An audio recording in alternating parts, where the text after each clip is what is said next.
Hey everyone, welcome to my CEI 511 final project on virtual reality as a modern day communications technology. As I described in earlier weeks, I was looking to make a Google site on my findings on virtual reality as a communications technology, just because there's a lot of in-depth videos and information which are just better conveyed in a website style format. So as you can see, I have my opening page, which is an introduction into the project in general. Just gives a little bit of oversight as to what I'm looking to talk about. And if I go to the following page for my introduction, you'll see it goes into what is virtual reality, a brief video by Marquise Brownlee, a big pioneer of introducing gadgets to the world. Then it goes into a timeline of virtual reality technology. It started all the way back in 1956, where people started to think about this and develop technologies all the way through where we are now. With the Oculus, with the HTC Vives in 2018, 2019. If you follow that up on the submenu, you'll have the developers. So I'll go into the more popular developers on the market that everybody tends to know. So you'll have the Facebook, Oculus, Google, Microsoft HoloLens, which is more augmented reality, but still kind of virtual, but more augmented. Samsung Gear VR, and also the HTC Vive.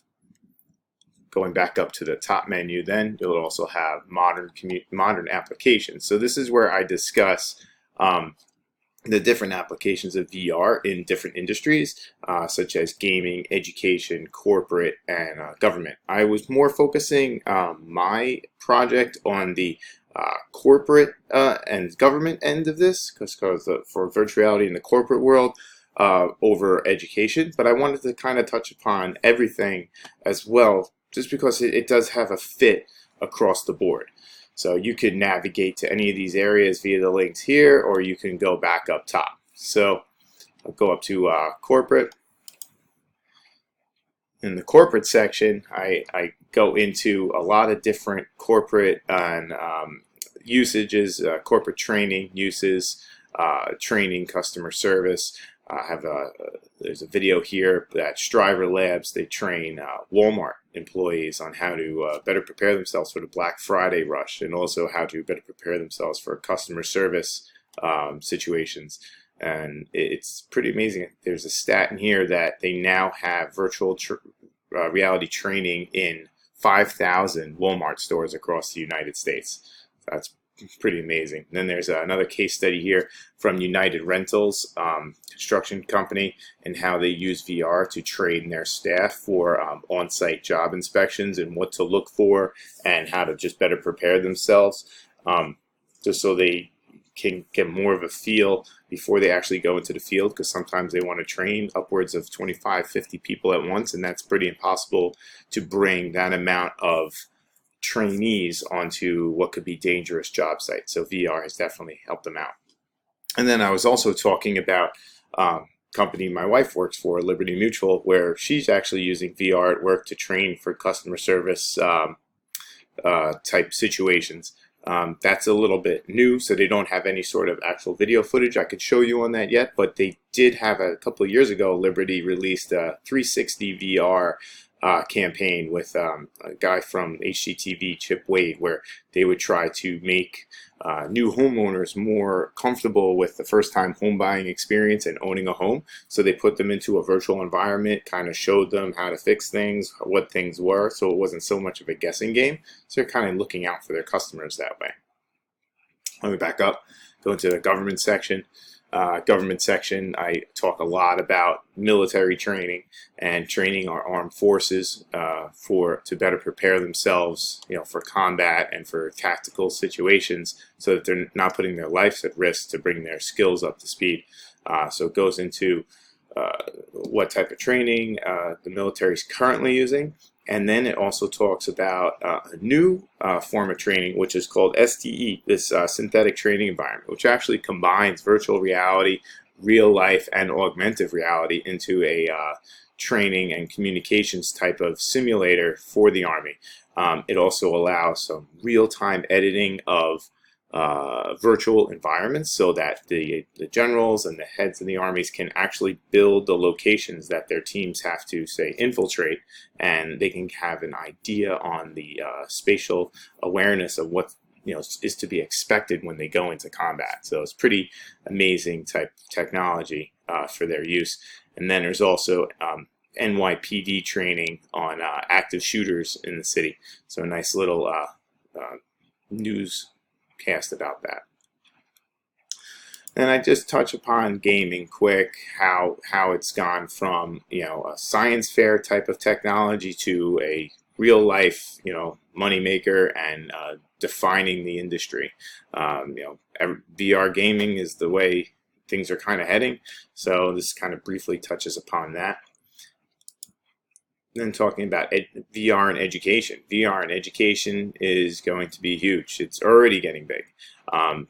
There's a video here by Viceland about VR in schools which are not as privileged but can afford the VR technology, and VR technology is giving them access to so much more information than they ever had before. It's really breaking down the boundaries of being able to access information, access places virtually, and really create new educational, immersive learning experiences.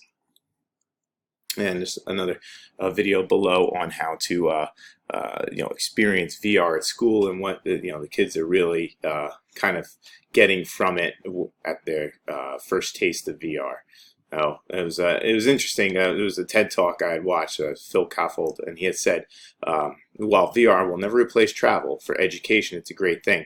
And he said you can experience things with VR. You can experience new cities, you can experience new countries, but it's not like being there. But for education, where a number of people will never get to experience these things, it really opens up the learning experience, really gives everybody a great sense of new information and understanding. So it's definitely a awesome technology tool for communication, for learning, and for basically anything that we could kind of bend our minds into thinking how to use it. Then I go into the impacts. So we have social impacts. So I started off with Ready Player One because I was much to do about the social impacts of VR, and what's it going to be like for society? Are we going to turn into this sedentary, unhealthy society who just sits on our VR gaming headsets forever? We're just instead of going to work, we go to our VR job. So this brings about a bunch of questions, and moving forward, what is VR going to do for us? Then talking about the ethical aspects of VR. What are the rules? We're going into virtual worlds. What governs those worlds? Where's the boundaries? Are we governed by the laws of the location where we're accessing from, or how's that going to work? So this touches upon that. Ethical problems that need to be considered, such as user protection, virtual crimes, pornographic content, user isolation, social effects, real-world applications. Really goes into these considerations that we got to kind of carve out what the rules are. And unfortunately, I think it's going to kind of happen as they happen, so it might take a little bit of time to get there. And it also touches on the legal aspects and regulations of VR. So how we're going to develop these rules for proper ethics and proper socialization of VR worlds in our society. And going up to the future of VR, is it really the next big thing? How many people like it? We're putting together a few questions to ask when moving forward about VR. And is it just a fad, or is this technology that's here to stay? So this is basically my conclusion of the project, and touch upon what's my references at the end. So hope you get some new information, some new insight from this. I had a lot of fun looking into a lot of this information. A lot of it was very new to me. I understood VR, but I didn't know about all the different usages in the corporate world as far as the communications and training technology. So it was a fun project to do, and I hope you all enjoy it. Thanks.